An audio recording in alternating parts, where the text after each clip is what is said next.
स्वागत है आपका अपने YouTube channel study with Yashveer sir में। और मैं यशवीर सिंह स्वागत करता हूं आपके ही अपने चैनल पर।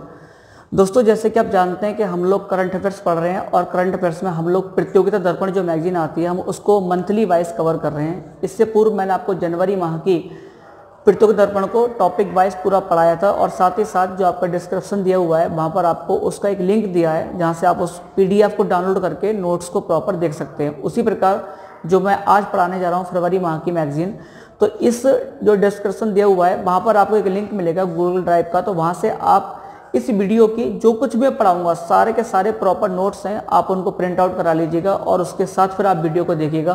तो आपको कोई नोट्स बनाने की आवश्यकता नहीं पड़ेगी, डिट्टो वही लिखा है जो मैंने बिल्कुल पढ़ाया है। तो मज़े लीजिए, है ना, बढ़िया से पढ़िए और एंजॉय कीजिए। तो शुरुआत करते हैं हम आज का अपना फरवरी माह। नगर में हमारी जो सबसे पहले उसमें टॉपिक है हमारा वो है सेंट्रल विस्टा रीडेवलपमेंट प्रोजेक्ट। तो सेंट्रल विस्टा रीडेवलपमेंट प्रोजेक्ट इसका संबंध किससे है? तो सबसे पहले इसका मैं आपको संबंध बताऊं। इसका संबंध है हमारा संसद के त्रिभुजाकार निर्माण से, है ना। संसद के जो भारतीय संसद है उसको दोबारा से मतलब पुनर्निर्माण किया जा रहा है, तो उसके लिए संसद के त्रिभुजाकार निर्माण, इससे संबंधित ये योजना है। ठीक है, इसका जो शिलान्यास किया गया था वो प्रधानमंत्री द्वारा किया गया था आपका 10 दिसंबर 2020 में।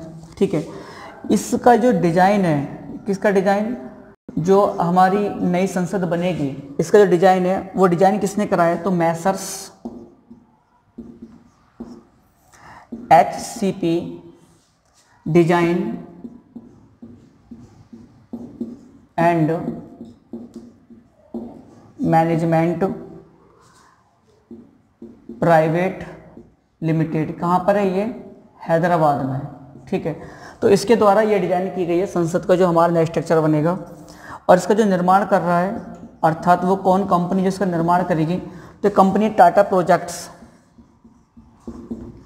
टाटा प्रोजेक्ट्स लिमिटेड, ये क्या करेगी? इसका निर्माण करेगी। ठीक है, दूसरी बात, जो हमारी संसद नई बन रही है इसका जो आकार है कैसा है? त्रिभुजाकार का है। तो इसमें टोटल सदस्य बैठ सकते हैं, यहाँ पर कितने मेंबर यहाँ पर बैठ सकते हैं? तो टोटल यहाँ पर जो मेंबर बैठने की क्षमता है वो आपका 1 2 2 4 1284 मेंबर्स में बैठ सकते हैं। और इसमें लोकसभा के जो मेंबर रहेंगे आपके कितने बैठेंगे और राज्यसभा कितने मेंबर बैठ सकते हैं? तो लोकसभा जो हमारी संसद की उसमें बैठने की जो मैक्सिमम क्षमता होगी सदस्यों की वो होगी 888 और वहीं राज्यसभा में मैक्सिमम आपके 384 मेंबर क्या हो सकते हैं? बैठेंगे। ऐसे क्यों किया जा रहा है, क्षमता क्यों बढ़ाई गई है? क्योंकि 2026 में भारत में परिसमन आयोग गठित किया जाएगा और जब परिसमन होगा जनसंख्या के आधार पर तो निश्चित रूप से ये संख्या क्या हो जाएगी? लोकसभा राज्यसभा की अधिक हो जाएगी। तो इसके बढ़ने के कारण अभी से, है ना, जो संसद में बैठने की क्षमता है वो बढ़ा दी गई है। जहाँ पे आज वर्तमान में 545 और आपका मतलब वर्तमान 543 है, 2 सदस्य खत्म कर दिए गए हैं। और दूसरी तरफ आपका राज्यसभा में जो मैक्सिमम 250 है, तो वहीं क्षमता बढ़ाकर कितनी कर दी जाएगी? 888 और 384। ठीक है, तो इसलिए इससे संबंधित आपसे पूछेगा यहाँ पर, अब प्रश्न क्या बनेगा? पूछेगा संसद के त्रिभुजा आकार से संबंधित कौन सी योजना है उसके निर्माण से? तो सेंट्रल विस्टा रीडेवलपमेंट प्रोजेक्ट है। या फिर आपसे पूछ सकता है कि सेंट्रल विस्टा रीडेवलपमेंट प्रोजेक्ट क्या है? तो आपका आंसर हो जाएगा कि संसद के त्रिभुजाकार निर्माण से संबंधित क्या है? ये योजना है। इसका शिलान्यास कब किया गया था? 10 दिसंबर 2020 को करा गया था। और डिजाइन कौन इसका जारी कर रहा है? Messrs HCP design and management private limited Hyderabad. लेकिन इसका निर्माण कौन करेगा? टाटा प्रोजेक्ट्स लिमिटेड करेगा। ठीक है, नेक्स्ट आगे बढ़ते हैं दूसरे हमारे टॉपिक में। ठीक है, एक बात और, कोविड-19 चल रहा है, तो कोविड-19 के कारण हुआ क्या है कि जो 2020 रहा है ना, जो 2020 रहा है वो संसदीय इतिहास में सबसे कम, है ना, सत्र वाला वर्ष रहा है। कहने का मतलब ये है कि 2020 में आज तक संसद के सबसे कम सत्र हुए थे, मात्र 33 ही सत्र हो पाए थे, बैठक हो पाई थी, सॉरी सत्र नहीं बैठक। ठीक है, बात करेंगे बोरिस जॉनसन। तो ये कौन है बोरिस जॉनसन? तो ये है आपके ब्रिटिश PM। अब ये हमें क्यों पढ़ने पड़ रहे हैं? चर्चा में क्यों है? तो आपको पता है भारत का जो 72वां गणतंत्र दिवस मनाया गया है, अभी तो उसके मुख्य अतिथि ये रहे थे, इसलिए ये चर्चा में रहे। तो आपसे ये पूछ सकता है कि भारत के 72वें गणतंत्र दिवस के मुख्य अतिथि, पूछेगा आपसे मुख्य अतिथि कौन थे, तो आपका आंसर हो जाएगा बोरिस जॉनसन। क्लियर? आगे बढ़ें। एक रिपोर्ट मैं आपको बता रहा हूँ यहाँ पर, एक नेक्स्ट रिपोर्ट है। उस रिपोर्ट का जो प्रमुख उद्देश्य था वो ये है कि भारत में तेंदुओं की संख्या बताई गई है कि भारत में तेंदुओं की वर्तमान में कितनी संख्या है, क्या है। ठीक है, उस रिपोर्ट का नाम है आपका स्टेट्स ऑफ लियोपार्ड्स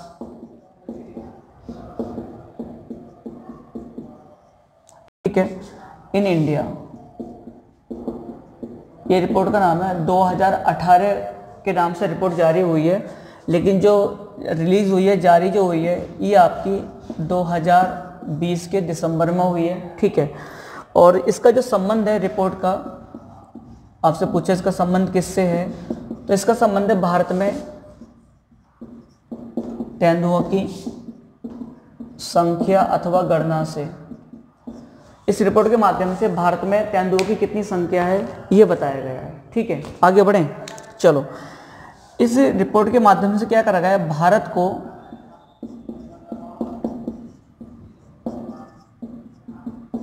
चार भागों में विभाजित किया गया है। मतलब इस रिपोर्ट में तेंदुओं की गणना करने के लिए भारत को चार भागों में डिवाइड करा था। तो यहाँ पर देख लेते हैं वो चार भाग कौन कौन से हैं। ठीक है, सबसे पहला है आपका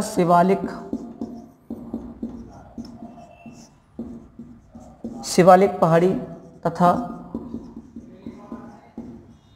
गंगा मैदान, और जो दूसरा है आपका मध्य भारत तथा पूर्वी घाट, और जो तीसरा है आपका वो है पश्चिमी घाट। ठीक है, और चौथा है आपका उत्तर पूर्वी पर्वतीय क्षेत्र तथा ब्रह्मपुत्र क्षेत्र, ब्रह्मपुत्र नदी का जितना भी क्षेत्र है वो सब। मतलब इसमें तेंदुओं की गणना करने के लिए भारत को चार भागों में डिवाइड करा, शिवालिक पहाड़ तथा गंगा मैदान, दूसरा मध्य भारत तथा पूर्वी घाट, तीसरा पश्चिमी घाट, चौथा उत्तर पूर्वी पर्वतीय क्षेत्र तथा ब्रह्मपुत्र नदी का जो क्षेत्र है वो। ठीक है, यहाँ पर समझने वाली बात यह है, जो यहाँ से प्रश्न एक आ सकता है तो वो ये आएगा कि इन चार क्षेत्रों में सर्वाधिक तेंदुओं की संख्या कहाँ पर है। तो जो मध्य भारत तथा पूर्वी घाट वाला क्षेत्र है इसमें सर्वाधिक तेंदुए हैं, और वो कितने पाए गए हैं, 8071 बताया गया है कि यहाँ पर इतने तेंदुओं की संख्या है। लेकिन मैं चलो सबका लिख दे रहा हूँ, आपका जो इस वाले क्षेत्र में है वो आपका 1253 है। यहाँ पर पश्चिमी घाट में जो आपका 3387 है, और यहाँ पर जो आपका है इसमें सबसे कम है 141। ठीक, तो अगर आप टोटल निकालोगे तो जो टोटल निकल करके आएगा कि भारत में कुल तेंदुआ कितने हैं, तो इसको आपको याद भी रखना है। तो 12,852 टोटल तेंदुओं की क्या है, संख्या है। यहाँ से एक प्रश्न आपका, दो प्रश्न यहाँ से बनेंगे। पहली बात, सर्वाधिक कहाँ पर है, तो मध्य भारत तथा पूर्वी घाट में, और दूसरा टोटल तेंदुए भारत में कितने हैं, तो 12,852। इन दो चीज़ों को यहाँ पर याद रखना है। इसी में आगे बढ़ते हैं, इसी रिपोर्ट में आप लोग आगे बढ़ाओगे। ठीक है, अब यहाँ से पूछ सकता है, चलिए तो क्षेत्र की बात होगी, क्षेत्र में सर्वाधिक कहाँ पर है, लेकिन अब आपसे पूछे किस भारत के किस राज्य में सर्वाधिक तेंदुए पाए जाते हैं, या फिर यूपी में कितने तेंदुए पाए जाते हैं, तो फिर वो यहाँ से हमें एक प्रश्न और बनेगा। ठीक है, तो अगर मैं बात करूँ सर्वाधिक, और सर्वाधिक की बात मैं कर रहा हूँ किसमें, आपके राज्य में, तो सर्वाधिक जो है आपका नंबर 1 पर वो कौन सा है, आपका एमपी, और मध्य प्रदेश में तेंदुओं की जो संख्या है वो 3421 है। सेकंड नंबर पर आपका कर्नाटक है। ठीक है, कर्नाटक, और थर्ड नंबर पर कौन है आपका, महाराष्ट्र। ठीक है, तो फर्स्ट नंबर पर मध्य प्रदेश है, सेकंड पर कर्नाटक है, तीसरे पर आपका कौन सा है, महाराष्ट्र। आप इसको विशेष रूप से याद रखेंगे, इन तीनों को। हो सकता है आपसे क्रम लगवा ले किसी एग्जाम में, तो आप इनको याद रखना। ठीक है, अच्छा 2000, ये जो रिपोर्ट है आपकी 2018 नाम से जारी हुई, लेकिन इसमें जो डाटा है आपका 2014 से लेकर के 2018 के बीच में जो तेंदुओं की संख्या वृद्धि हुई है उसको दर्शाया गया है। मैं दोबारा बता रहा हूँ, इस रिपोर्ट में 2014 से लेकर के 2018 के बीच में जो तेंदुओं की संख्या में वृद्धि हुई है उसको दर्शाया गया है। और इस रिपोर्ट में बताया गया है कि टोटल 62.5% तेंदुओं की संख्या क्या हुई है, बढ़ी है भारत में। तो ये अपने आप में महत्वपूर्ण डाटा है, आप इसको विशेष रूप से याद रखेंगे कि भारत में लगभग कितने प्रतिशत तेंदुओं संख्या बढ़ी है। तो 62.5% भारत में तेंदुओं संख्या बढ़ गई है। दूसरी बात, सर्वाधिक कहाँ पर है, मध्य प्रदेश में। सेकंड नंबर कहाँ पर है, कर्नाटक में। और थर्ड नंबर कहाँ पर है, एमएच में, मतलब महाराष्ट्र में। और अगर बात करें यूपी की, तो यूपी में कितने तेंदुए हैं, तो यूपी में जो संख्या है टोटल तेंदुओं की 316। तो ये यूपी स्पेशल भी हो जाएगा आपका कि यूपी में कितने तेंदुए हैं, क्योंकि ये करंट अफेयर्स का रिलेटेड है, तो इसलिए आप इसको याद रखेंगे। ठीक है, आगे बढ़ते हैं। इस रिपोर्ट में इसके अलावा और कुछ नहीं है, जो आपके काम का है वो मैंने आपको बता दिया। ठीक है, अब एक हिमगिरी नाम का युद्धपोत है। तो आपसे पूछेगा हिमगिरी क्या है, हाल ही में हिमगिरी चर्चा में क्यों रहा था। तो पूछेगा हिमगिरी क्या है, तो आप बताओगे हिमगिरी जो है ये क्या है, एक युद्धपोत है। ठीक है, इसका हाल ही में दिसंबर 2020 में भारत ने इसका जलावतरण किया। जलावतरण मतलब, जलावतरण का मतलब हो गया पानी में इसको उतार दिया गया है। इसका जो भारतीय नौसेना है, इसको 2023-2024 तक इसको अपनी सेना में शामिल करने की संभावना है। तो हिमगिरी क्या है, भारत का युद्धपोत है। ठीक है, एक योजना है हिमगिरी को लेकर, मतलब युद्धपोत को लेकर के, प्रोजेक्ट 1717A। एक प्रोजेक्ट का नाम है प्रोजेक्ट 17A। इसमें क्या करा जा रहा है, इसमें युद्धपोतों का निर्माण करा जा रहा है, और उसमें से एक कौन सा है, हिमगिरी। ठीक है, तो आपसे पूछे प्रोजेक्ट 17A क्या है, तो आप सीधा सा बताओगे युद्धपोत निर्माण करने की एक प्रोजेक्ट है, उसके तहत बहुत सारे युद्धपोतों का निर्माण किया जाएगा, और उसमें से एक युद्धपोत कौन सा बना है अभी, हिमगिरी। ठीक है, चलो आगे बढ़ें। चलो ठीक है, आपको पता है जैसे आप लोगों ने इससे पहले यूट्यूब पर एक वीडियो वायरल हुआ होगा पहले, कि हुआ ये था कि मतलब चाइना के अंदर विशेष रूप से आपने देखा है कि वो शीशे के ब्रिज बने हुए हैं बहुत सारे, और वहाँ पर लोग जाते हैं, वो डरते हैं, काफ़ी ऊंचाई पर बना होता है। उसी प्रकार से भारत में भी शीशे का ब्रिज बनाया गया है। जो हाल ही में चर्चा में है वो आपका राजगीर है ना, ग्लास ब्रिज है, लेकिन ये भारत का सेकंड है। इससे पहले पेलिंग ग्लास ब्रिज भारत में बन चुका है सिक्किम के अंदर। तो मैं दोनों बता रहा हूँ आपको। सबसे पहले जो अभी फिलहाल चर्चा में है उसको डिस्कस करते हैं। तो एक है आपका राजगीर ग्लास ब्रिज, ये कहाँ पर है, तो डिस्ट्रिक्ट है बिहार में नालंदा, वहाँ पर ये बनाया गया है। ठीक है, नालंदा बिहार में इसको स्थापित किया गया है। ये जो है भारत का, ठीक है, सेकंड ग्लास ब्रिज है। ठीक है, और इतना तो नहीं पूछा है खैर इससे, जो इसकी अगर हम लंबाई की बात करें तो 85 फीट इसकी लंबाई है, चौड़ाई कितनी है, 6 फीट है, और वहीं इसकी ऊंचाई कितनी हाइट पर बनाया गया है, तो 250 फीट की ऊंचाई पर इसको बनाया गया है। मैंने कहा कि ये भारत का पहला ग्लास ब्रिज नहीं है। भारत का पहला जो ग्लास ब्रिज है उसका नाम है पेलिंग स्काई ब्रिज। पेलिंग स्काई ब्रिज या वॉक लिखा हुआ है यहाँ पर, पेलिंग स्काई ब्रिज या वॉक, आप जो भी समझना चाहो। ये कहाँ पर है आपका, सिक्किम में। तो ये भारत का पहला है ना ग्लास ब्रिज है। उसके बाद सेकंड कौन सा है, राजगीर ग्लास ब्रिज। और जो तीसरा बनने जा रहा है वो आपका ऋषिकेश में जो लक्ष्मण झूला है, वर्तमान में लक्ष्मण झूले को अभी बंद कर दिया गया है, क्योंकि उसके बराबर से ही एक नया ब्रिज बनाया जा रहा है जो ग्लास ब्रिज होगा, तो वो भारत का तीसरा ग्लास ब्रिज रहेगा। ठीक है, आगे बढ़े हम लोग। चलो, अभी हाल ही में लास्ट वीडियो में आपको बताया था PSLV C-49 की उड़ान हुई थी, उसके माध्यम से भारत के उपग्रह को प्रक्षेपित किया गया था। और अब हाल ही में अभी PSLV C-50 है ना के द्वारा, PSLV polar satellite launch vehicle के द्वारा भारत का एक उपग्रह प्रक्षेपित किया गया है, और जिसका नाम है CMS-01। इसको प्रक्षेपित किया गया था कब, दिसंबर 2020 में। और ये है क्या, तो ये कम्युनिकेशन सैटेलाइट है, संचार उपग्रह है। ठीक है, आगे बढ़े। एक योजना मैं आपको बता रहा हूँ, बहुत ज़्यादा काम की है, आयुष्मान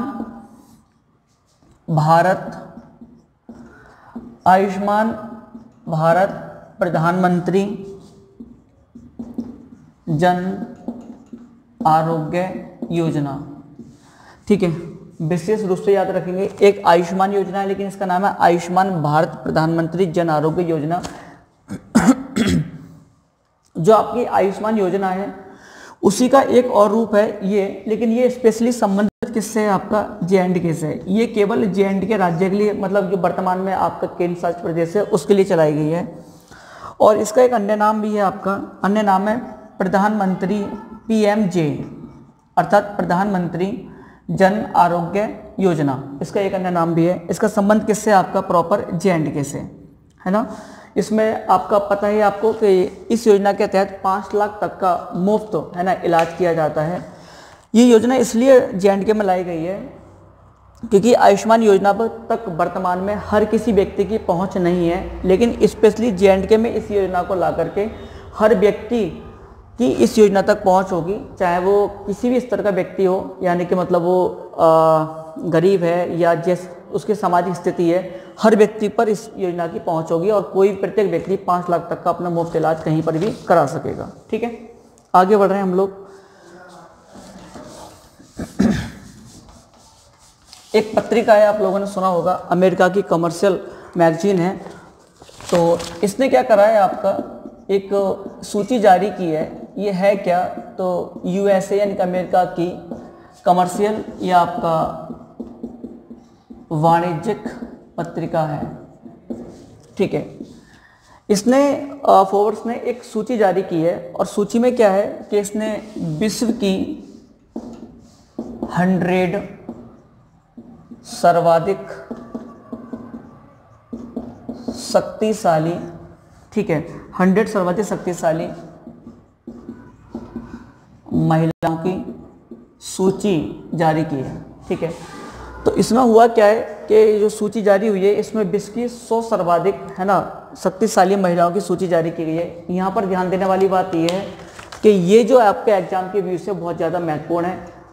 जब भी ये इंडेक्स जारी, मतलब ये सूची जारी की जाती है, हर वर्ष किसी न किसी परीक्षा में इससे प्रश्न अवश्य आता है। ठीक है, तो आप इसको विशेष रूप से याद रखेंगे क्योंकि ये क्या हमारे लिए अत्यधिक महत्वपूर्ण हो जाएगी, है ना, इस कंडीशन में। तो यहाँ पर इसको देखना जरूरी हो जाएगा। ठीक है, तो इसमें मैं आपको बताऊं जो प्रथम आपके 3 इसमें महिलाओं के नाम हैं, उनको हमें विशेष रूप से याद रखना है। तो प्रथम 3 कौन कौन है? आपका नंबर 1 पर जो है आपकी एंजेला मार्केल है। आप इनको जानते हो, जर्मनी की चांसलर हैं, इनको हर कोई जानता है। दूसरा जो नाम है वो नाम है आपका क्रिस्टीन लैगार्ड का। तीसरा कौन है? कमला हैरिस। इन तीनों को आपको याद रखना है। प्रथम जो मैं आपको ये 3 महिलाएं बता रहा हूँ, इनको विश्व की सर्वाधिक कौन है? फर्स्ट नंबर पर एंजेला मर्केल। विश्व की सर्वाधिक शक्तिशाली महिला जो घोषित किया गया है वो एंजेला मर्केल को घोषित किया गया है। क्रिस्टीन लैगार्ड को नंबर 2 पर रखा गया है और नंबर 3 पर कौन है? कमला हैरिस। तो मैंने इनके बारे में बता दिया। क्रिस्टीन लैगार्ड कौन है? वर्तमान में यूरोप की जो केंद्रीय बैंक है, यूरोपियन सेंट्रल बैंक, उसकी अध्यक्ष हैं। कौन? Christine laggard. और कमला हैरिस को आप अच्छे से परिचित हैं कि वर्तमान में आपका ये अमेरिका के उपराष्ट्रपति हैं। तो 3rd नंबर रैंक इनको मिला है।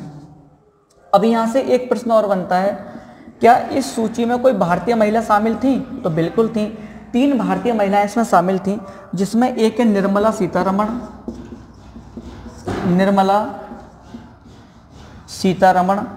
दूसरी है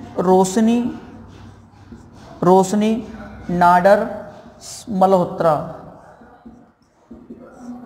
और तीसरी है किरण मजूमदार शाह। तो पहला निर्मला सीतारमण, दूसरा रोशनी नाडर मल्होत्रा, तीसरा किरण मजूमदार शाह। तो 3 भारतीय महिलाएं सम्मिलित हैं। अब यहाँ पर इनकी रैंक पूछेगा तो निर्मला सीतारमण को जो स्थान मिला है कौन सा है? 41 है। वहीं रोशनी नाडर मल्होत्रा को जो मिला है वो 55वां स्थान मिला है और वहीं आपकी किरण मजूमदार को 68वां स्थान मिला है। ठीक है, इनको तो आप अच्छे से परिचित हो। निर्मला सीतारमण से भारत की वित्त मंत्री है। वहीं आपकी जो रोशनी नाडर मल्होत्रा है, इनका संबंध है, कंपनी है HCL, कंप्यूटर से रिलेटेड है, हार्डवेयर वगैरह से, तो ये HCL संबंधित है। और तीसरा किरण मजूमदार साहब, आप इनको बहुत अच्छे से जानते हो, अगर आप पिछले कुछ समय से करंट अफेयर्स पढ़ रहे हो या आप इनको जानते हो तो इनका नाम है, इसका संबंध है बायोकॉन से। एक कंपनी है आपका बायोकॉन, तो उससे इनका संबंध है, या बनेगा बायोकॉन, ठीक है। तो इनका उससे संबंध है, तो आप इसको विशेष रूप से याद रखेंगे। ये सूची बहुत ज़्यादा महत्वपूर्ण है। विश्व की 3 प्रथम कौन कौन सी हैं ये, और भारतीय महिला कौन कौन शामिल की गई यहाँ से, तो यहाँ से भी प्रश्न बनने की पूरी संभावना है और यहाँ से भी पूरी संभावना है। कई बार इनके ये है ना पीसीएस वगैरह में ये सब मैच करा लेता है, 3 तरफ महिलाओं के नाम लिख देगा और आपसे मैच करा लेगा, इनको मैच कीजिए, तो इनका आप रैंक विशेष रूप से याद रखेंगे, ठीक है। आगे मैं आपको बताऊं तो भारतीय थल सेना जो है, तो भारतीय थल सेना में इससे पहले जो डिप्टी चीफ होता है वो केवल 1 होते थे, लेकिन अब आगे से भारत में डिप्टी चीफ जो हुआ करेंगे, कितने हुआ करेंगे, 2। तो इस बात को भी आप याद रखना कि भारतीय थल सेना में 2 डिप्टी चीफ अब हुआ करेंगे, मतलब जो आपके उप प्रमुख हुआ करेंगे वो 2 हुआ करेंगे, ठीक है। सॉरी 2 पहले से थे, 3 अब हुआ करेंगे, है ना। 2 पहले से थे, अब 3 हो जाएंगे। चलो आगे बढ़ें। इनका नाम है आपका आर्या राजेंद्रन। इनका जो संबंध है वो कहाँ से है, तिरुवनंतपुरम से। तिरुवनंतपुरम कहाँ पड़ता है बच्चा, केरला में। क्यों चर्चा में है इनका बताता हूँ। तो ये जो आर्या राजेंद्रन है इसलिए फेमस है कि ये भारत की सबसे कम उम्र में मेयर बनने वाली है ना महिला हैं। महिला हो या मतलब आपको पुरुष, वो मायने नहीं रखता, लेकिन भारत में सबसे कम उम्र में एज में अगर कोई मेयर बना है तो आर्या राजेंद्रन बनी है। और कहाँ से बनी है, तिरुवनंतपुरम से बनी है। इनकी आयु मात्र अभी 21 साल ही है, ठीक है। तो सबसे कम उम्र में भारत में कहीं की भी मेयर बनने वाली महिला कौन है, आर्या राजेंद्रन। तो यह आपके एग्जाम के व्यू से बहुत ज़्यादा क्या है, महत्वपूर्ण है। आपसे पूछ सकता है इनका नाम ये क्यों चर्चा में है, कहाँ से बनी है मेयर, ये भी पूछ सकता है, आप इसको भी याद रखेंगे, ठीक है। एक जो मैं आपको डाटा देने जा रहा हूँ, जो डाटा आपको बहुत ज़्यादा महत्वपूर्ण है, अगर आप इन्वायरमेंट एंड इकोलॉजी को पढ़ते हो, EVS को आप पढ़ते हो, तो उसमें विशेष रूप से ये डाटा आप ऐड कर लीजिएगा। करंट अफेयर्स का भी है। अभी हाल फिलहाल में भारतीय प्रधानमंत्री ने एक डाटा दिया था, बताया था कि भारतीय सौर ऊर्जा, इंडियन सोलर जो कैपेसिटी होगी, इंडियन सोलर एनर्जी कैपेसिटी, भारतीय सौर ऊर्जा क्षमता के विषय में बताया है। इसमें बताया गया है, ये काफ़ी महत्वपूर्ण है। अगर आप जैसे नेट के एग्जाम देने जा रहे हो तो नेट के एग्जाम में यहाँ से प्रश्न बन जाता है। नेट के एग्जाम में EVS से रिलेटेड प्रश्न आते हैं तो वहाँ पूछता है। अगर आप PCS दे रहे हो तो वहाँ पर भी आपका महत्वपूर्ण प्रश्न है। तो ये पूछा जाएगा इसमें कि 2020 में भारत ने जो सौर ऊर्जा कैपेसिटी है वो कितनी है, 36 है ना गीगावाट, कितनी है, 36 गीगावाट है। लेकिन जो लक्ष्य रखा गया है अब इन फ्यूचर में 2022 में जो लक्ष्य है वो आपका 175 गीगावाट, और वहीं आपका 2030 में ये जो लक्ष्य है वो 450 गीगावाट हो जाएगा। यानी कि वर्तमान में हम कितना सौर ऊर्जा के माध्यम से बिजली का उत्पादन कर पा रहे हैं, 36 गीगावाट, लेकिन आने वाले समय में 2020 में हमारा कितना उत्पादन होगा, 175 गीगावाट, और वहीं 2030 में कितना होगा, 450 गीगावाट। तो ये जो आपको लिखा है ये बहुत ही ज़्यादा महत्वपूर्ण है। आप इसको विशेष रूप से कहीं पर भी है ना इसको मार्क करके सेव कर लीजिएगा कि करंट अफेयर्स के साथ साथ आपका एनवायरनमेंट का भी प्रश्न बनेगा, और ये एक ऐसा प्रश्न है जो अगले 1-2 साल तक लगातार पूछा जाएगा, ठीक है। तो ये था हमारा राष्ट्रीय घटनाक्रम। अब हम बात करेंगे अंतर्राष्ट्रीय, तो अब बात करेंगे अंतर्राष्ट्रीय घटनाक्रम की। चलिए, तो अंतर्राष्ट्रीय घटनाक्रम, अब इसकी बात करते हैं। इसमें सबसे पहले मैं आपको बताऊंगा पेरिस समझौते के विषय में। वैसे लास्ट वीडियो में हम लोग इसकी बात कर चुके थे, पेरिस समझौता। मैंने आपको बताया था इसका जो संबंध है आपका ग्लोबल वार्मिंग से है, या इसका संबंध आपका ग्रीन हाउस इफेक्ट से। ग्रीन हाउस का उत्पादन अधिक होगा तो ग्लोबल वार्मिंग की दिक्कत खड़ी हो जाएगी। तो चर्चा में क्यों रहा था, अभी इसका मतलब वर्चुअल तरीके से क्या हुआ था, सम्मेलन हुआ था, बस इसलिए चर्चा में रहा था ये। और दूसरी बात, माना जा रहा है कि अब बाइडेन जो है अमेरिकन राष्ट्रपति बन गए हैं, तो USA जो है, लास्ट वीडियो मैंने आपको बताया था कि अमेरिका पेरिस समझौते से अलग हो गया है, लेकिन अब आने वाले समय में इससे दोबारा से क्या हो जाएगा, अमेरिका जुड़ जाएगा, ठीक है। तो इसको बस इतना ही याद रखना है और इसमें कुछ नहीं है। दूसरा, एक देश है नेपाल, तो नेपाल में भी हाल फिलहाल में, आप इस बात को याद रखेंगे, एक प्रश्न आएगा कि हाल ही में किस देश की संसद को भंग किया गया है। तो नेपाल जो देश है, यहाँ पर हाल ही में संसद को भंग किया गया है। ठीक है, तो नेपाल की संसद को भंग कर दिया गया है, इसको थोड़ा याद रखेंगे। एक आपका है सिनेमा स्कोप, आपसे पूछेगा सिनेमा स्कोप क्या है ना। तो सिनेमा स्कोप क्या है, तो आप जानते हैं CSCO संघाई सहयोग संगठन, एक संगठन है SCO के नाम से, इसका फुल फॉर्म है संघाई सहयोग संगठन। ठीक है, तो इसके भारत के द्वारा एक योजना लाई गई है, उसका नाम क्या है, सिनेमा स्कोप। इसका मतलब ये है कि भारत द्वारा जो है संघाई सहयोग संगठन जो समूह है, इसमें भारतीय फिल्में दिखाई जाएंगी। तो बस ये इसका नाम दे दिया इस योजना का, संघाई सहयोग संगठन के लिए सिनेमा स्कोप। ठीक है, नेक्स्ट एक अभी हाल फिलहाल में रिपोर्ट आई है और उसका नाम है माउंट, मतलब उसका संबंध किससे है, माउंट एवरेस्ट की ऊंचाई को लेकर के। तो मैं इससे पहले बताऊं, नेपाल और चीन के मध्य माउंट एवरेस्ट की ऊंचाई को लेकर के बहुत ज़्यादा विवाद रहता था, और एक अमेरिकन क्या कहते हैं संस्था थी, उसने बताया था इससे पहले कि माउंट एवरेस्ट की जो ऊंचाई है वो 8,850 मीटर है। लेकिन अब 2020 दिसंबर की बात है कि माउंट एवरेस्ट की ऊंचाई को लेकर के दो देश जिसमें हमेशा विवाद रहा है, कौन कौन, एक तो आपका नेपाल और दूसरा आपका चीन। इन दोनों देशों ने संयुक्त रूप से जो इसकी हाइट मानी है 8,848.6 है ना मीटर, इसकी हाइट मान ली है। पहले विवाद था लेकिन अब विवाद खत्म हो गया है दोनों देश के बीच में। तो अब आपसे एग्जाम में पूछेगा माउंट एवरेस्ट की ऊंचाई कितनी है, तो आप बताओगे 8,848.6 मीटर वर्तमान में माउंट एवरेस्ट की ऊंचाई है। और इसको हम बोल सकते हैं कितना, 29,031.6 फीट, ये फिट में लिख दिया है मैंने आपको। तो इतनी मीटर में है, इसको कितने में कह सकते हैं, आपके फिट में कह सकते हैं। तो अब याद रखना आप आगे से कि माउंट एवरेस्ट की ऊंचाई अब कितनी हो गई है, 8,848.6 मीटर, यह फिट में आपकी ये रही। तो आप इस डाटा को याद करेंगे। अब आप 8,848 के साथ में 0.6 को भी ऐड कर देंगे। ठीक है, चलो आगे बढ़ें एक और पॉइंट की ओर। अंतर्राष्ट्रीय घटनाक्रम में ही आगे बढ़ रहे हैं हम बिना देरी किए। तो मैंने लास्ट वीडियो में आपको बताया था चांग-ई 5 क्या है, चीन का एक यान है ना, जो आपकी चंद्रमा पर गया था, और जो फोर साइड वाला हिस्सा है जिसे हम नहीं देख पाते हैं, वहाँ से मिट्टी के नमूने लेकर के वापस आ गया है। तो मैंने नोट्स जो मैं आपको अपलोड करूँगा यूट्यूब के लिंक में, वहाँ पर वीडियो के, तो वहाँ से आपको मिल जाएंगे। आप डिस्क्रिप्शन में जाएंगे तो वहाँ पर आपको नोट्स मिल जाएंगे। तो उसमें लिखा हुआ है पूरा प्रॉपर तरीके से आपका कि चांग-ई 5 क्या है। तो आप लिख भी सकते हो चांग-ई 5 चीन का यान है ना, जो चंद्रमा की सतह पर गया था और वहाँ चंद्रमा की फोर साइड से मिट्टी के, मतलब वहाँ चट्टानों कुछ नमूने लेकर के वापस आया है। ठीक है, एक आपका ये हायाबुसा 2। तो आपसे पूछेगा हायाबुसा 2 क्या है, तो ये भी एक जापान का अंतरिक्ष यान है। क्या है, जापान का अंतरिक्ष यान है। और इसने क्या करा है, ये जो है आपका एक रियुगु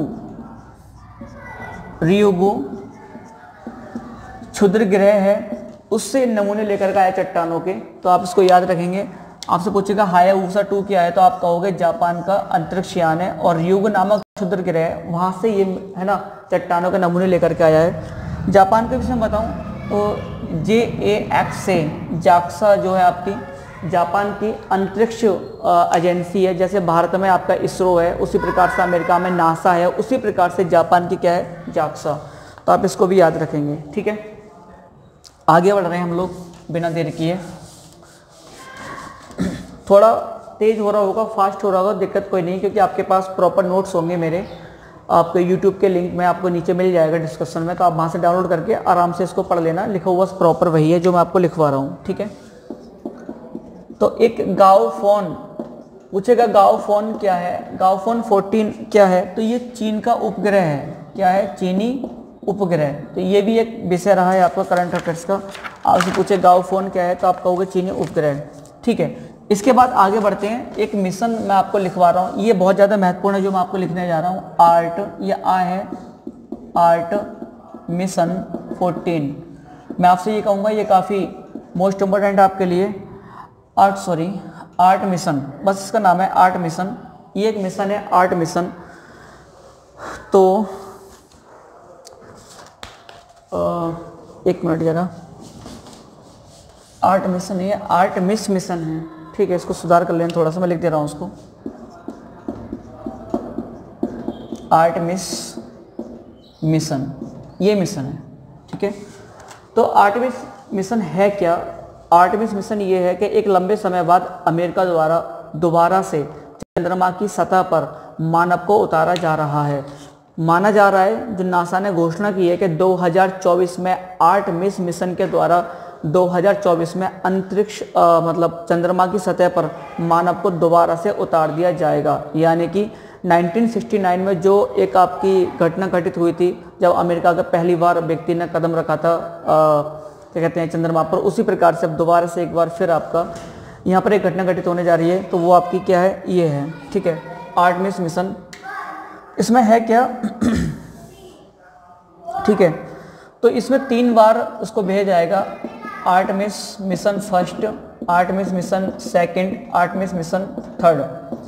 आर्टमिस मिशन जो फर्स्ट है ये 2021 में जाएगा और इसमें क्या करा जाएगा 2021 वाले में, केवल और केवल जो यान है चंद्रमा यान जो है उसको केवल चंद्रमा जो यान जाएगा वो केवल चंद्रमा की सतह पर उतरेगा, इसमें व्यक्ति नहीं जाएगा। लेकिन 2024 में जो ये जा रहा है थर्ड वाला, इसमें क्या करा जाएगा, इसमें जो आपके अंतरिक्ष यात्री हैं या जो भी वैज्ञानिक वगैरह जाएंगे उनको क्या करा जाएगा, चंद्रमा की सतह पर उतारा जाएगा 2024। इसको याद रखना। तो प्रश्न कैसे पूछेगा मैं आपको वो बता दूं। पूछेगा आर्टेमिस मिशन का संबंध किस देश से है, तो आपका आंसर हो जाएगा यूएसए से, या कह सकते हैं आपके नासा से, क्योंकि यहाँ की अंतरिक्ष एजेंसी का नाम क्या है, नासा। दूसरा पूछेगा आर्टेमिस मिशन के तहत किस वर्ष चंद्रमा की सतह पर मानव को पुनः उतारा जाएगा, तो 2024 में यहाँ पर उतार दिया जाएगा। इसके अलावा ये सब इतना महत्वपूर्ण नहीं है, बस आपको ये वाला महत्वपूर्ण है, किस वर्ष, तो 2024 में। ठीक है, आगे हम लोग बढ़ रहे हैं। इस अंतरिक्ष मिशन से जो आर्टेमिस मिशन है इससे संबंधित एक भारतीय मूल के व्यक्ति हैं, उनका नाम है राजाचारी। इनका मैं पूरा नाम बता रहा हूं आपको, राजा जॉन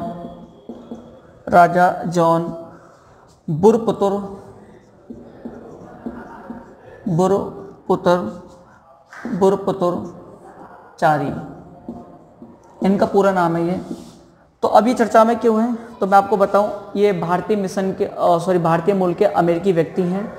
ये 2 बातों लेकर चर्चा में है। एक तो जो आर्टेमिस मिशन है अमेरिका के चंद्रमा पर जो वैज्ञानिक भेजे जाएंगे उनमें से एक व्यक्ति ये हैं जो चंद्रमा की सतह पर जाएंगे 2024 में। दूसरा, अभी हाल ही में अमेरिका अंतरिक्ष यात्रियों को भेजने वाला है, तो उसमें भी इनका नाम है। ठीक है, तो आप इनको याद रखेंगे। ठीक, चलो 3 देश के नाम बता रहा हूं मैं आपको, केवल पीसीएस के पर्पस से है और किसी एग्जाम के पर्पस से नहीं। ये वाला जो मैं नाम बताने जा रहा हूँ, एस्टोनिया, एक है आपका पराग्वे और एक है आपका डोमिनिकन गणराज्य। ठीक है, इन 3 देशों में भारत के द्वारा यहाँ पर अपना भारतीय मिशन स्थापित किया जाएगा। क्या करा जाएगा, भारतीय मिशन। अब इसका मतलब क्या है, एस्टोनिया, पराग्वे और डोमिनिकन जो गणराज्य हैं, इन 3 देशों में भारत के द्वारा अपना भारतीय मिशन स्थापित किया जाएगा। इसका मतलब ये हो गया कि जितने भी इन देशों से हमारे चाहे आर्थिक, राजनीतिक, सामाजिक जो भी मैटर होंगे वो सारे के सारे कार्यालय बनाकर यहाँ पर देखे जाएंगे। बस इसका मतलब ये हो गया, आप इसको शॉर्ट में इतना समझ सकते हैं। ठीक है, अब जो मैं आपको देने जा रहा हूँ चीज़ नेक्स्ट,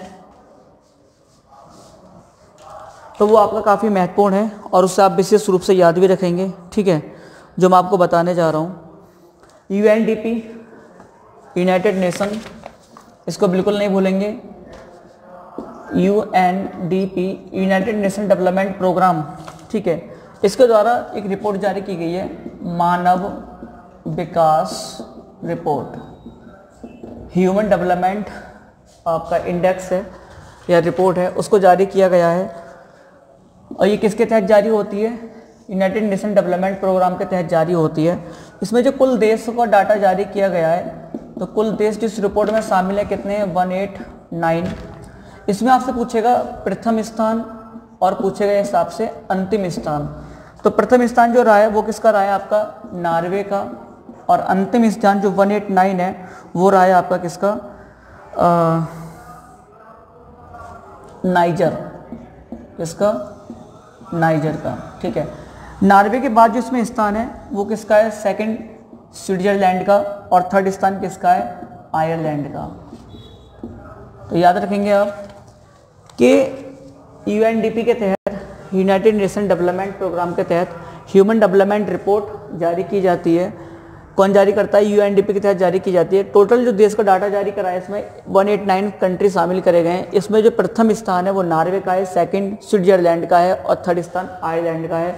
लेकिन जो अंतिम स्थान है 189, ठीक है, तो वो किसका है? नाइजर का है। अब इससे ज़्यादा महत्वपूर्ण हमें ये है कि इस रिपोर्ट में भारत की रैंक क्या रही है। तो इसमें भारत की जो रिपोर्ट रैंक है वो कितना है? 131 है, 131 है। जबकि 2019 में यही रैंक भारत की कितनी थी? 129 थी। और जो इस रैंक 131 मिली है, इसमें जो मान है भारत का, मतलब जो वैल्यू रही है वो 0.645 है। क्योंकि आप जानते हैं यूएनडीपी में जो रिपोर्ट बनती है 0 से लेकर के 1 के बीच में इसमें अंक मिलते हैं। तो भारत को कितने अंक मिले हैं? ये इस प्रकार से, ठीक है। तो आप इसको विशेष रूप से याद रखें, ये काफ़ी महत्वपूर्ण है। नेक्स्ट, अंतर्राष्ट्रीय घटनाक्रम में लास्ट पॉइंट है हमारा, जो आपके समझने से काफ़ी महत्वपूर्ण भी है ना, समझने के लिए। तो मैं आपको बताऊंगा कि भारत जो है, जो इंडिया है, संयुक्त राष्ट्र संघ है ना, यूएनओ जो संघ है, संयुक्त राष्ट्र संघ की जो स्थायी परिषद है उसमें 5 मेंबर होते हैं। उसी परिषद में सुरक्षा परिषद जो होती है, उसकी सुरक्षा परिषद, यूएनओ की जो सुरक्षा परिषद होती है, उस सुरक्षा परिषद में है ना, इसके लिए, किसके लिए? भारत के लिए अस्थायी सदस्य बना दिया गया है। और भारत जो बना है इसका सुरक्षा परिषद का सदस्य 8वीं बार बना है। ये आपको महत्वपूर्ण है। पूछेगा ये कि हाल ही में भारत को संयुक्त राष्ट्र संघ की सुरक्षा परिषद का मेंबर बनाया गया है, अस्थायी मेंबर बनाया गया है, तो वो कौन सी बार बनाया गया है? तो वो 8वीं बार बनाया गया है। ये वाला डाटा आपको महत्वपूर्ण है। इसके साथ साथ भारत के साथ साथ 4 और देशों को भी है ना बनाया गया है। तो कौन कौन से हैं? नॉर्वे है, दूसरा आपका मैक्सिको है, तीसरा जो आपका आयरलैंड है, और चौथा जो आपका कीनिया है, कीनिया अफ्रीकन कंट्री, ठीक है। इन 4 देशों को भी इसमें शामिल किया गया है। तो 8वीं बार सदस्य बनाया भारत का, ठीक है। तो ये हो गया आपका अंतर्राष्ट्रीय घटनाक्रम। और अब जो हम बात करेंगे वो किसकी बात करेंगे? आर्थिक करते हैं, आर्थिक घटनाओं की। जो भी आपका हेडिंग बना लीजिएगा, आर्थिक परिदृश्य। तो जो भी इकोनॉमिक इवेंट्स हुए इस दौरान, हम उनकी चर्चा करने जा रहे हैं। और सबसे पहले बात करेंगे कराड़ जनता सहकारी बैंक। तो जैसे कि आप जानते हो, भारत में किसी भी संस्था को बैंकिंग कार्य करने से संबंधित उसको लाइसेंस देने का जो अधिकार है आरबीआई को है, और उस लाइसेंस को रद्द करने का अधिकार भी किसको है? आरबीआई को। तो हाल ही में आरबीआई द्वारा है ना, आरबीआई द्वारा इस बैंक का जो लाइसेंस था है ना, लाइसेंस रद्द किया गया, ठीक है। तो क्या हुआ है कि कराड़ जनता सहकारी बैंक ने इस बैंक का जो आपका लाइसेंस था बैंकिंग कार्य करने का, वो रद्द कर दिया है। और ये बैंक जो कार्यरत थी, ये कहाँ कार्यरत थी? महाराष्ट्र में कार्यरत थी। दूसरा, लक्षद्वीप, आप जानते हो ये क्या है? केंद्र शासित प्रदेश है। तो आप लिख लेना, मैं बोल दे रहा हूँ। लक्षद्वीप भारत का पहला केंद्र शासित प्रदेश है जहाँ पर पूरी तरीके से है ना जो कृषि हो रही है वो कैसे हो रही है? जैविकीय आधार पर हो रही है। कैसे हो रही है? जैविकीय आधार पर हो रही है। तो इससे पहले ऐसा कोई भी यूटी नहीं था जहाँ पूर्ण तरीके से है ना, जैविक कृषि हो रही थी, लेकिन यहाँ पर अब पूरी तरीके से जैविक कृषि हो रही है, यानी कि यहाँ पर किसी प्रकार के केमिकल्स या अन्य किसी उर्वरक को ऐसे प्रयोग नहीं किए जाते। यहीं से एक बात याद आई तो मैं आपको बताऊं, सिक्किम को लेकर 2016 की बात है ये। तो सिक्किम भारत का पहला राज्य है, ये यूटी है, लक्षद्वीप क्या है, केंद्र शासित प्रदेश है, यूनियन टेरिटरी है, लेकिन सिक्किम क्या है, स्टेट है। तो सिक्किम भारत का पहला राज्य है जहां पर पूरी तरीके से जैविक खेती की जाती है। ठीक है, तो आप इस बात को भी याद रखेंगे। नेक्स्ट आगे हम बढ़ रहे हैं। तो एडीबी का आपने नाम सुना होगा, एशियन डेवलपमेंट बैंक, एडीबी, इसी में चल रहा है आपका आर्थिकी में, आपको सब बातें बता रहा हूँ। एडीबी, तो एडीबी ने बोला है कि एशियन डेवलपमेंट बैंक ने बोला है कि भारत में जो विकास, मतलब जो आपका जीडीपी जो है, भारत की जीडीपी कैसी रहेगी, निगेटिव रहेगी, ऋणात्मक रहेगी, और कितनी रहेगी, 8% रहेगी। ठीक है, तो एडीबी ने बोला कि भारत में जीडीपी जो दर है वो कैसे रहेगी, ऋणात्मक रहेगी, और कितनी रहेगी, 8% रहेगी। एक छोटा सा डाटा मेरे पास और है, इंडियन इकोनॉमी को लेकर के, भारतीय अर्थ व्यवस्था को लेकर के मेरे पास डाटा है, आपके लिए महत्वपूर्ण है। इसलिए आप जानते हो कि 2019 में भारतीय अर्थव्यवस्था जो विश्व की 5वीं बड़ी अर्थव्यवस्था बनी थी। ये प्रश्न भी पीसीएस में खूब पूछा गया था लगातार कई वर्ष तक, मतलब विभिन्न परीक्षाओं में आया था। तो भारतीय अर्थव्यवस्था 2019 में विश्व की 5वीं सबसे बड़ी अर्थव्यवस्था घोषित की गई थी। लेकिन अब एक संभावना व्यक्त की गई है एक विशेष एजेंसी के द्वारा। संभावना ये है कि 2000, आप इसको याद रखेंगे, ये वाला डाटा जो मैं आपको बता रहा हूँ, 2020 में भारत पुनः विश्व की 6ठी अर्थव्यवस्था होगा। मेरी बात समझना, 19 में भारतीय अर्थव्यवस्था कौन सी हो गई, 5वीं बड़ी अर्थव्यवस्था, लेकिन अब संभावना ये है कि भारत 2020 में फिर से 6ठी अर्थव्यवस्था हो जाएगा, यानी कि एक रैंक के हो जाएगा, नीचे हो जाएगा। ये क्यों ऐसा हुआ है, तो आप जानते हो ये कोरोना के कारण हुआ है ऐसा। दूसरा, इसी रिपोर्ट में संभावना व्यक्त की गई है कि 2020 के बाद 2025 में भारत पुनः 5वीं बड़ी अर्थव्यवस्था होगा। 20 में 6ठी स्थान हो जाएगा, 25 में फिर 5वां स्थान हो जाएगा। फिर कहा गया है कि 2030 में भारत जो है विश्व की 3री बड़ी अर्थव्यवस्था होगा, और यहाँ पर जो आपको 5वें स्थान पर जब आएगा तो ये ब्रिटेन को पीछे करेगा, और जब यहाँ पर आएगा तो ये जापान को पीछे करेगा। मेरी बात समझ गए। वर्तमान में कंडीशन ये थी उन 2019 में, लेकिन 20 में संभावना, जो 20 का डाटा आएगा, 21 के कब तक आता है देखते हैं। तो 20 में कौन सी अर्थव्यवस्था हो जाएगी, 6ठी। 25 में संभावना है 5वीं हो जाएगी, और 30 में फिर संभावना है 3री हो जाएगी। और एक डाटा यहाँ पर महत्वपूर्ण और आ रहा है, 2028 में चीन विश्व की सबसे बड़ी अर्थव्यवस्था होगी। वर्तमान में अमेरिका सबसे बड़ी अर्थव्यवस्था है, लेकिन आने वाले समय में चीन 2028 में विश्व की सबसे बड़ी अर्थव्यवस्था होगी। तो ये अभी आपको डाटा थोड़ा सा याद रखना है, ये काफ़ी महत्वपूर्ण है आपके लिए प्रत्येक परीक्षा की दृष्टि से। और ये डाटा आपका अगले 1 आध साल में जो भी एग्जाम होंगे अपने, उनको आपको महत्वपूर्ण होगा। ठीक है, भारत में पहली चालक रहित मेट्रो चलाई गई है। तो आपसे पूछेगा कहाँ चलाई गई है, तो आप कहोगे मर्जेंटा जो मेट्रो लाइन है, कहाँ पर, दिल्ली में, यहाँ चलाई गई थी। ठीक है, आप इसको विशेष रूप से याद रखेंगे। और जो मर्जेंटा लाइन है कहाँ से कहाँ चलाई गई थी, यहाँ पर, तो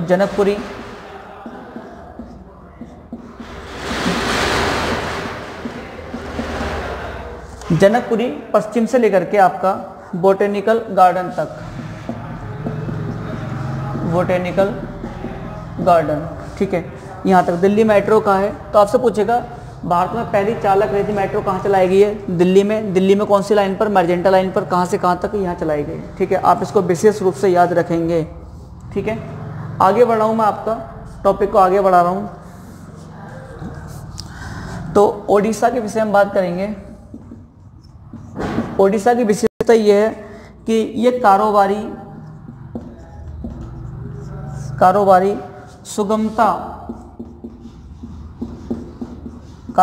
सुगमता सुधार करने वाला कौन सा राज्य हो गया है, 7वां राज्य है। इससे पहले 6 राज्य और थे जिन्होंने कारोबारी सुगमता में सुधार किया है, और ऐसा ये 7वां राज्य है जो ओडिशा ने कारोबारी सुगमता में सुधार किया है।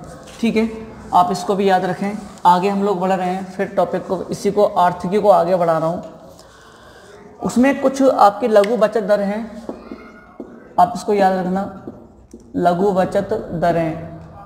ठीक है, तो इसमें क्या है कि जो डाकघर बचत है आपकी, डाकघर बचत है, तो वर्तमान में कितने प्रतिशत है आपका? 4%। यानी कि आप डाकघर में पैसा जमा करोगे तो आपको ब्याज कितना मिलेगा? 4% मिलेगा। वहीं आपका सीनियर सिटीजन है, अगर वरिष्ठ नागरिक के नाम पर अगर आप बचत में पैसा जमा कर रहे हो तो आपको 7.4% मिलेगा। वहीं आपका पीपीएफ है, पीपीएफ, तो आपको जो बचत मिलेगी वो 7% मिलेगी, 7.1% मिलेगा आपको।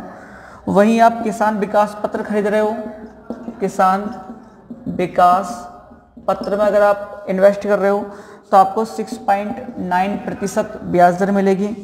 और वहीं आप सुकन्या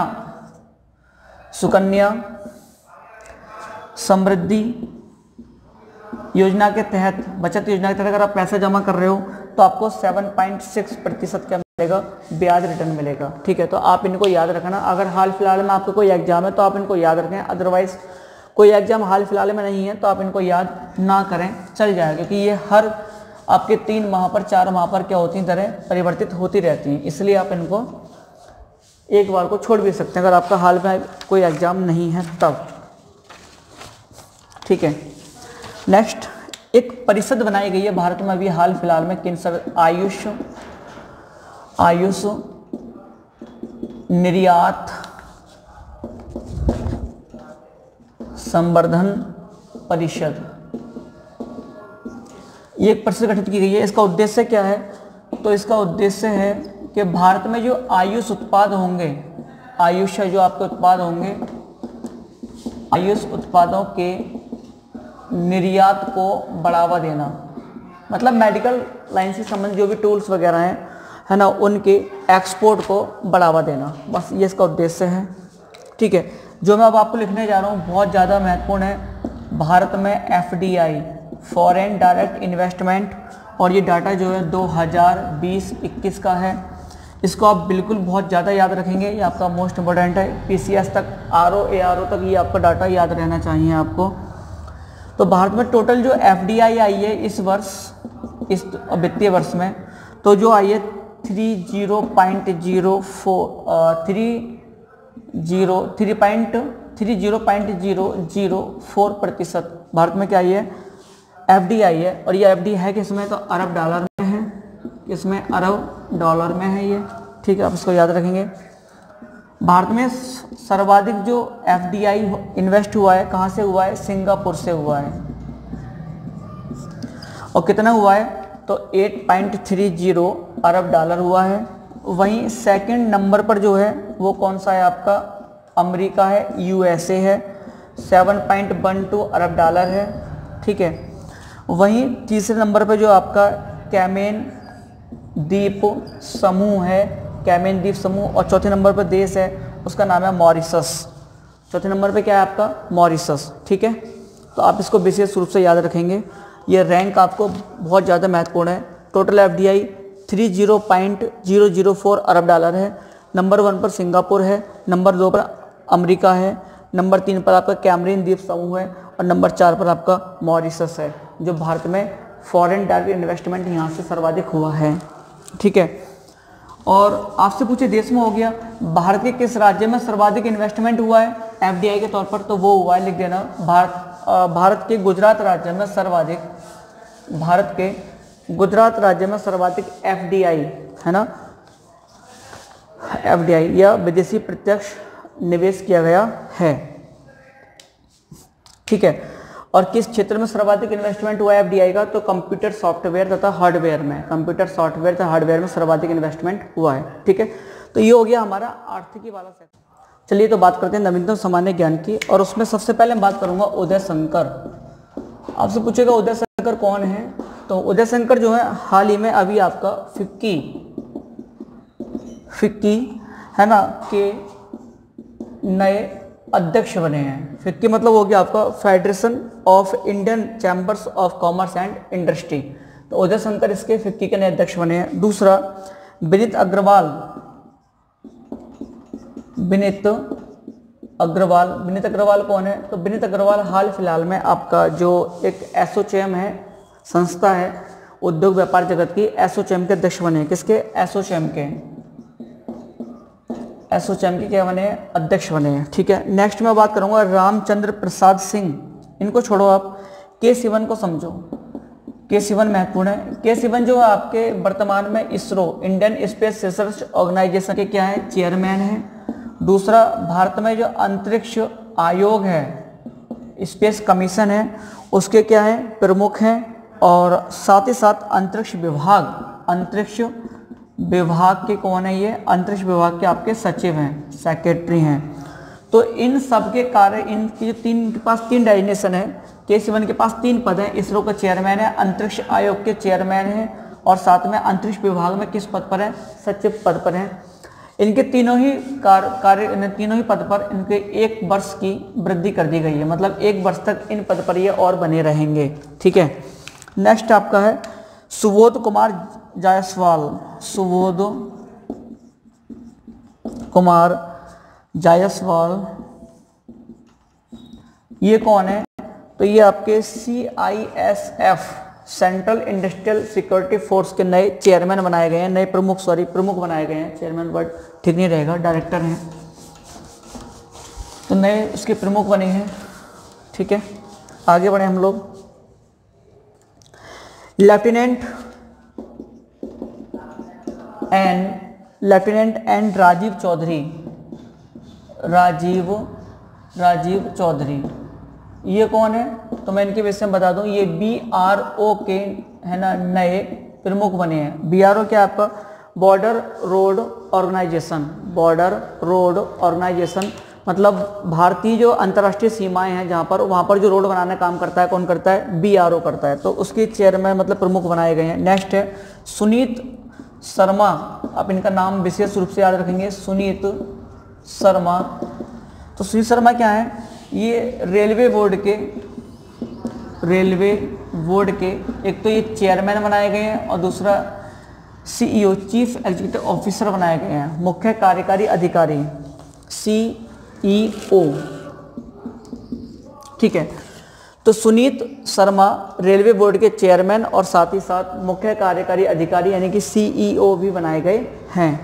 ठीक है, नेक्स्ट मैं आपको बताऊं तो रविंद्रनाथ टैगोर पुरस्कार है ना, किससे संबंधित है? तो साहित्य पुरस्कार 2020 की बात कर रहा हूँ।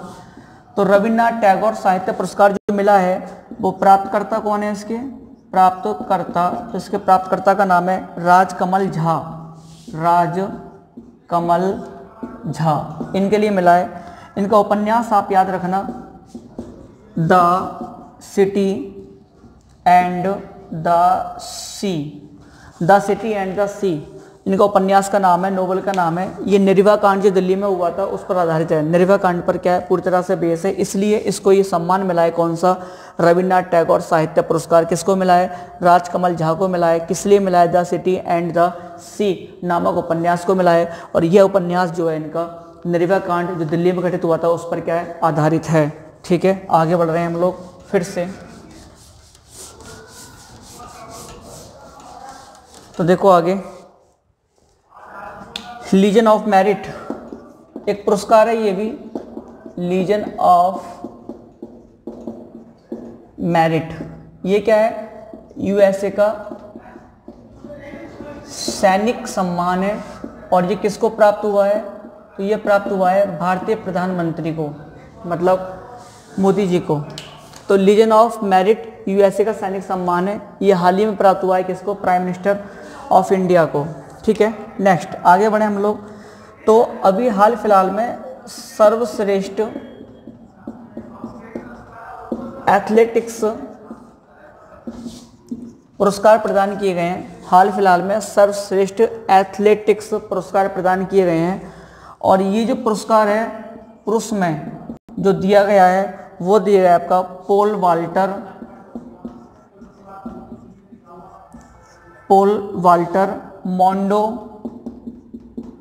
वाल्टर मोंडो डुप्लांटिस, इनको मिला है। ये कहाँ के रहने वाले हैं? स्वीडन के रहने वाले हैं। तो सर्वश्रेष्ठ एथलेटिक्स जो घोषित किया गया है 2020 का, वो क्या इसको करा गया आपको अनाउंसमेंट?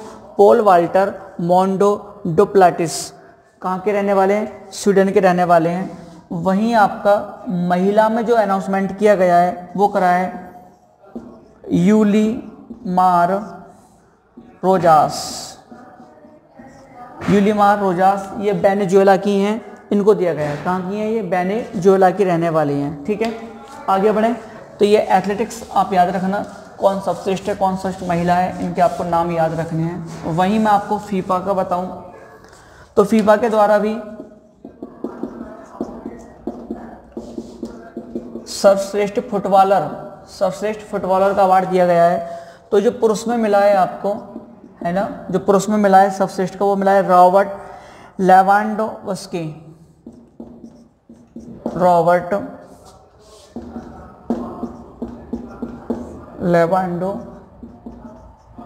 को मिला है। ये कहाँ के रहने वाले हैं? तो ये पोलैंड के रहने वाले हैं। वहीं आपको जो महिला में मिला है पुरस्कार, वो मिला है किसको? लूसी ब्रॉज को।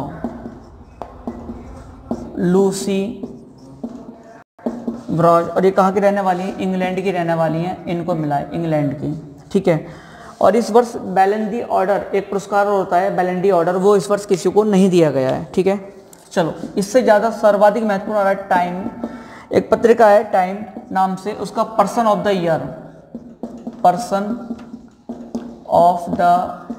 ईयर जो पुरस्कार मिला है, दो लोगों को मिला है। एक तो किसको मिला है आपका? जो बाइडेन को, जो अमेरिकन राष्ट्रपति बने हैं, और दूसरा मिला है कमला हैरिस को। मतलब इन दोनों को संयुक्त रूप से ये पुरस्कार मिला है, जो बाइडेन और कमला हैरिस को। तो आप इसको भी क्या रखेंगे? याद रखेंगे। ठीक है, ये काफ़ी महत्वपूर्ण है। इसी में टाइम्स जो पत्रिका है, ये मैगजीन है एक, इसी के द्वारा एक तो दो पुरस्कार दिए गए। इस बार पहली बार पुरस्कार नया और आया। ये तो हो गया पर्सन ऑफ द ईयर, जो किसको मिला है? जो बाइडेन को और कमला हैरिस को। वहीं इस बार टाइम्स पत्रिका ने एक पुरस्कार और दिया है आपका, टाइम्स का ही है, किड ऑफ द ईयर, मतलब बच्चों के लिए दिया गया। और ये किसको मिला है? तो मिला है गीतांजलि राव। किसको मिला है? गीतांजलि राव को। भारतीय मूल की अमेरिकन बच्ची है ये, 15 साल की, इसको मिला है। ठीक है, चलो, तो भारतीय मूल के बच्चे काफ़ी कमाल कर रहे हैं, है कि नहीं? तो आप भी कुछ झंडे गाड़ो अपने, सिलेक्शन लेकर के बढ़िया से कहीं आगे बढ़ें। चलो, गोल्डन फुट है ना, गोल्डन फुट पुरस्कार 2020 जो मिला है, वो मिला है किसको? क्रिस्टियाना रोनाल्डो को।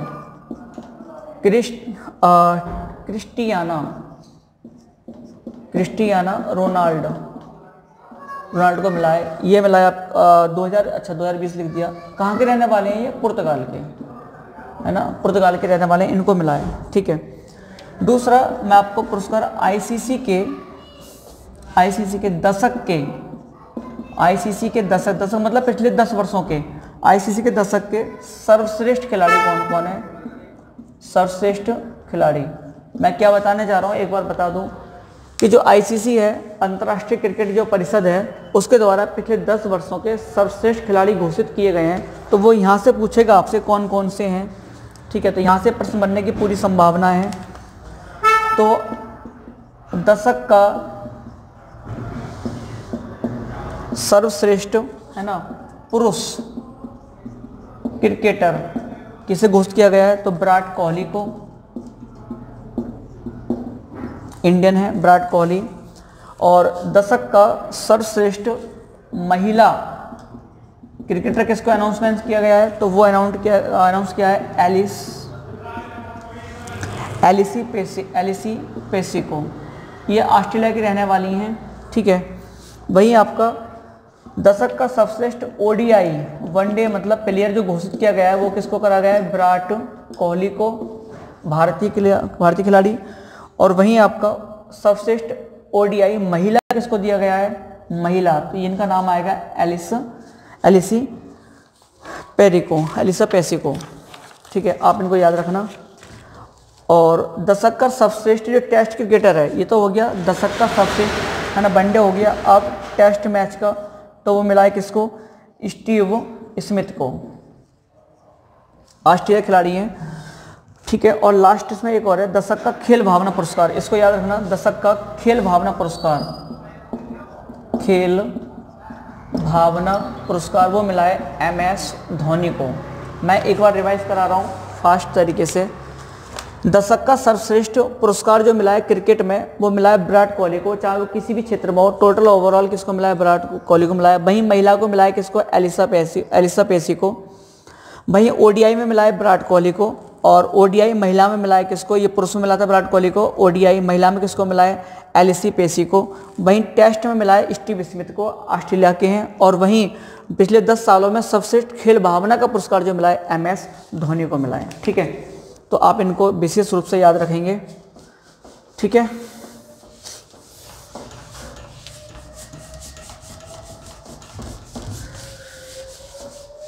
चलो आगे बढ़े हम लोग। इनका नाम है श्री दिनेश्वर शर्मा, इनको आपको याद रखना है विशेष रूप से, श्री दिनेश्वर शर्मा। तो ये जो थे लक्षद्वीप, जो हमारा UT है, लक्षद्वीप के प्रशासक थे, इनका देहांत हो गया पद पर रहते हुए, तो थोड़ा सा आप इनको याद रखिएगा। ठीक है, मैं कुछ दिवस हैं आपको ओरली बोल दे रहा हूँ, आप उनको लिख लीजिएगा, है ना। एक लंबा समय हो गया लगातार, है ना, पढ़ाते पढ़ाते थोड़ा फास्ट भी इसलिए हो गया है, तो आप लिख लेना, मैं उनको बोल दे रहा हूँ। 1 दिसंबर को विश्व एड्स दिवस मनाया जाता है, आप सब इसको बहुत अच्छे से जानते हैं। 3 दिसंबर दिव्यांगजन, है ना, जो दिव्यांग होते हैं उनके लिए अंतर्राष्ट्रीय दिवस मनाया जाता है। और 3 दिसंबर को ही पूर्व राष्ट्रपति डॉक्टर राजेंद्र प्रसाद जो हैं उनकी जयंती मनाई जाती है। तो 1 दिसंबर विश्व एड्स दिवस, 3 दिसंबर में 2 दिव्यांगजन अंतर्राष्ट्रीय दिवस और पूर्व राष्ट्रपति डॉक्टर राजेंद्र प्रसाद का जयंती मनाई जाती है। 4 दिसंबर नौसेना दिवस, इंडियन जो नौसेना है, भारतीय नौसेना दिवस मनाया जाता है। 5 दिसंबर विश्व मृदा दिवस, मृदा मतलब मिट्टी, है ना, तो विश्व मृदा दिवस कब मनाते हैं, 5 दिसंबर को मनाते हैं। ठीक, नेक्स्ट 6 दिसंबर को नागरिक सुरक्षा दिवस मनाते हैं, अर्थात होम गार्ड स्थापना दिवस मनाते हैं। एक ही बात है, नागरिक सुरक्षा दिवस या होम गार्ड स्थापना दिवस मनाया जाता है। इसी 6 दिसंबर को डॉक्टर जो भीमराव अम्बेडकर हैं उनका महापरिनिर्वाण दिवस भी मनाया जाता है, मतलब अर्थात उनका इस तिथि को देहांत हुआ था, तो इस तिथि को महापरिनिर्वाण दिवस के रूप में मनाते हैं। ठीक, 10 दिसंबर को सभी को पता है अंतर्राष्ट्रीय मानवाधिकार दिवस मनाया जाता है, आप इसको नोट करते चलेंगे क्योंकि ये काफ़ी महत्वपूर्ण है। 14 दिसंबर राष्ट्रीय ऊर्जा संरक्षण दिवस, मतलब हम नेशनल लेवल पर ऊर्जा को संरक्षण देने के लिए एक दिवस मनाते हैं। 14 दिसंबर को राष्ट्रीय ऊर्जा संरक्षण दिवस। 16 दिसंबर को मनाते हैं विजय दिवस, क्यों, क्योंकि 1971 में भारत ने पाकिस्तान को पराजित किया था, उसके उपलक्ष्य में हम विजय दिवस मनाते हैं। कब, 16 दिसंबर को। 19 दिसंबर गोवा, दमन और दीप, इन तीनों का मुक्ति दिवस मनाया जाता है। ठीक है, 22 दिसंबर को राष्ट्रीय गणित दिवस मनाते हैं। 22 दिसंबर राष्ट्रीय गणित दिवस, ये आपको पता है श्रीनिवास रामानुजन जो हैं उनके स्मृति में, उनके जन्म दिवस के रूप में मनाते हैं हम इसको। 23 दिसंबर राष्ट्रीय किसान दिवस मनाते हैं। 23 दिसंबर राष्ट्रीय किसान दिवस चौधरी चरण सिंह जो थे उनके जन्म दिवस के रूप में मनाते हैं, भारत के पूर्व PM भी रहे हैं ये। 24 दिसंबर हो गया, अच्छा 24 दिसंबर, सॉरी शायद गड़बड़ हुआ है कुछ, 23 दिसंबर को मनाते हैं राष्ट्रीय किसान दिवस, थोड़ा रिकॉल कर लेना। 23 दिसंबर को मनाते हैं राष्ट्रीय किसान दिवस। ठीक है, 24 दिसंबर को मनाते हैं राष्ट्रीय उपभोक्ता दिवस, नेशनल कंज्यूमर डे, 24 दिसंबर। और लास्ट 25 दिसंबर मनाते हैं हम सुशासन दिवस, अर्थात अटल बिहारी वाजपेयी जो हैं उनके जन्म दिवस को हम किस रूप में मनाते हैं, सुशासन दिवस के रूप में मनाते हैं। ये प्रमुख दिवस थे जो मैंने आपको बताए। कुछ पुस्तकें हैं, आप उनको नोट कर लीजिएगा क्योंकि लिखने में समय जाएगा थोड़ा सा, अदरवाइज ये नोट्स आपको डिस्क्रिप्शन में आपको मिल जाएंगे, वहाँ से आप उनको डाउनलोड कर सकते हैं, तो कोई दिक्कत ही नहीं है। एक किताब आपका your best day is today, है ना, your best day is today, ये लिखी है अनुपम खेर ने। एक है अनफिनिश्ड द मेमोरीज ये लिखी है प्रियंका चोपड़ा ने, और एक है द प्रेजिडेंशियल ईयर्स 2012 से 2017 ये लिखी है प्रणब मुखर्जी ने। ठीक है, द प्रेजिडेंशियल ईयर्स 2012 से 2017 प्रणब मुखर्जी ने लिखी है। भारत के पूर्व उपराष्ट्रपति थे ये, अब इनका देहांत हुआ था लास्ट ईयर कोविड के चलते, है ना। और नेक्स्ट है आपका आई एम नो मसीहा, ये सोनू सूद ने लिखी है। ठीक है, नेक्स्ट आर के माथुर। तो आर के माथुर कौन है, मैं आपको बता दे रहा हूँ। आर के माथुर लद्दाख के उपराज्यपाल बनाए गए हैं। नेक्स्ट 23 जनवरी 2021 के लिए एक विशेष जयंती बनाई गई थी नेताजी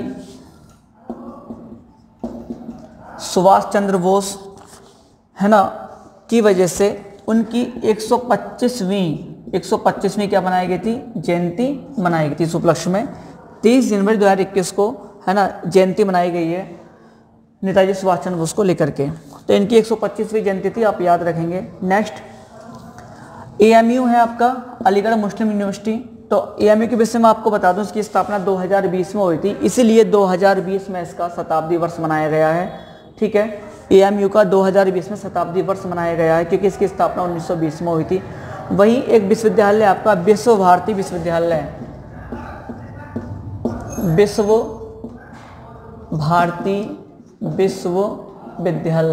भारती विश्वविद्यालय।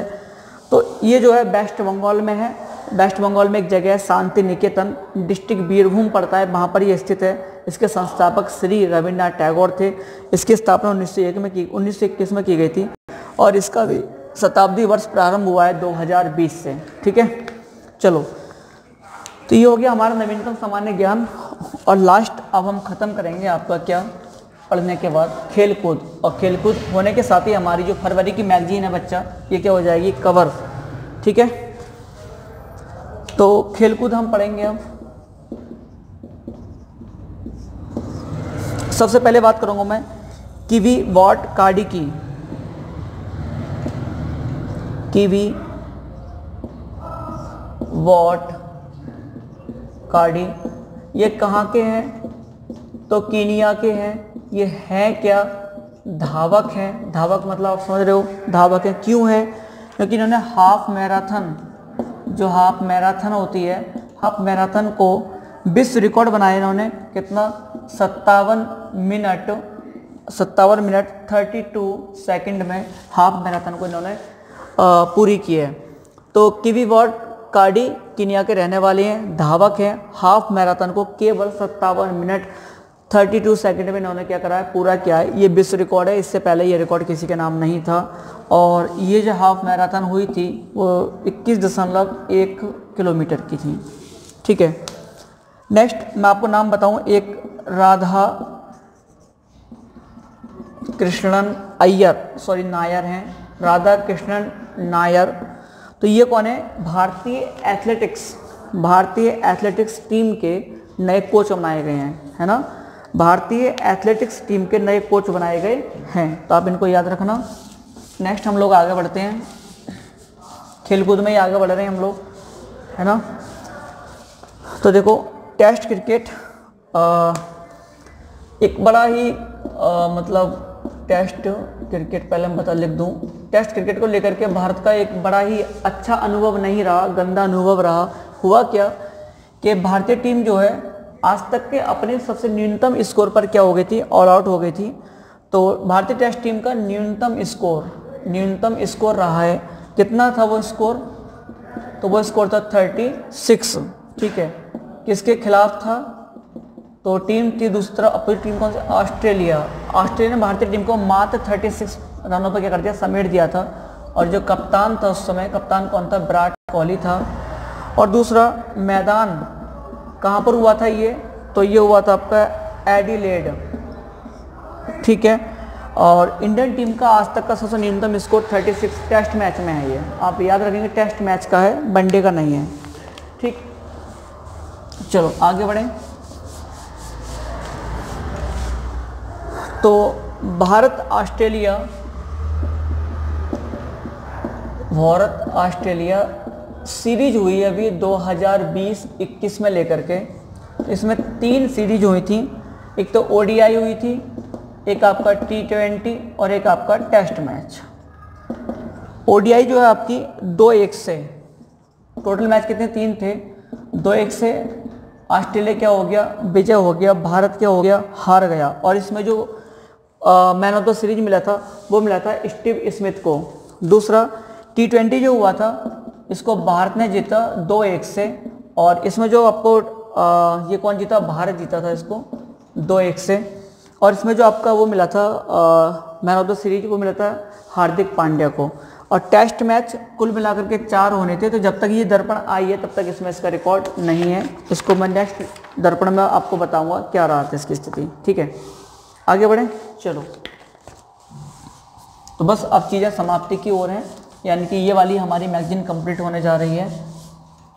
ठीक है, आपको भी अच्छा लग रहा होगा, मुझे तो बहुत अच्छा लग रहा है, क्योंकि लगातार एक साथ बोलना थोड़ा प्रॉब्लम हो जाती है ना।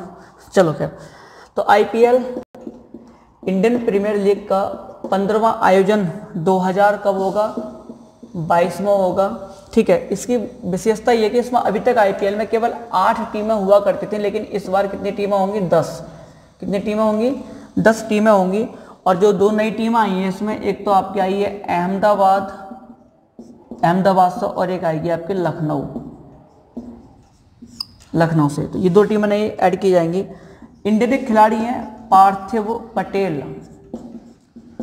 पटेल ने जो है क्रिकेट से संन्यास ले लिया है, आप इनको याद रखना, क्रिकेट से के लिए संन्यास ले लिया। नेक्स्ट, चेतन शर्मा, ये प्रश्न आता रहता है चेतन शर्मा को, मतलब जो मैं बताने जा रहा हूँ, ये जो है भारतीय क्रिकेट टीम जो पुरुष है उसके चयन समिति जो उसके प्रमुख बनाए गए। तो 1-2 बार पूछा जाता है कि वर्तमान में भारतीय चयन समिति के प्रमुख कौन है, तो चेतन शर्मा वर्तमान में है। ठीक है, अभी हाल फिलहाल में फीफा रैंक जारी की गई है 2020 के लिए, कि मतलब कौन सी टीम सर्वश्रेष्ठ है। तो पुरुष में कौन सी टीम सर्वश्रेष्ठ है और महिला में कौन सी टीम सर्वश्रेष्ठ है। तो जो फर्स्ट पोजीशन रही है पुरुष में वो रही है आपकी बेल्जियम की, और महिलाओं में रही है यूएसए की। ठीक है, तो फीफा रैंक यानी फुटबॉल में सर्वश्रेष्ठ टीम जो बनी गई है, घोषित हुई है 2020 में बेल्जियम, और महिला में यूएसए। ठीक है, और नेक्स्ट,